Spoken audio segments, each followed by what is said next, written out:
বন্ধুরা, আমি তোমাদের তুফান স্যার। আমি আজকে আলোচনা করতে চলেছি কিছু কারেন্ট অ্যাফেয়ার্স। পশ্চিমবঙ্গের নতুন মুখ্যমন্ত্রী হিসাবে শপথ গ্রহণ করলেন কে? শুভেন্দু অধিকারী, যিনি বিজেপি মনোনীত প্রার্থী। ঝাড়খণ্ডের রাঁচিতে নমো স্টিল ডিস্ট্রিবিউশন স্কিম লঞ্চ করলেন কেন্দ্রীয় প্রতিরক্ষামন্ত্রী Sanjay Seth.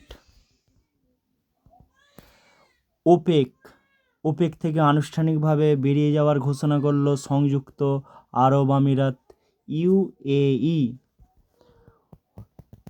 The Asia university র্যাঙ্কিংয়ে ভারতীয় বিশ্ববিদ্যালয়ের মধ্যে শীর্ষস্থান অর্জন করেছে আইআইএসসি ব্যাঙ্গালোর। এই তালিকায় সামগ্রিকভাবে কে শীর্ষে রয়েছে? চীনের ত্সুংহা ইউনিভার্সিটি। ইন্ডিয়ান স্কিমার পাখির সংরক্ষণে অসাধারণ অবদানের জন্য 2026 সালে হুইসলি অ্যাওয়ার্ড পেয়েছেন ভারতীয় বিজ্ঞানী পারভিন শেখ।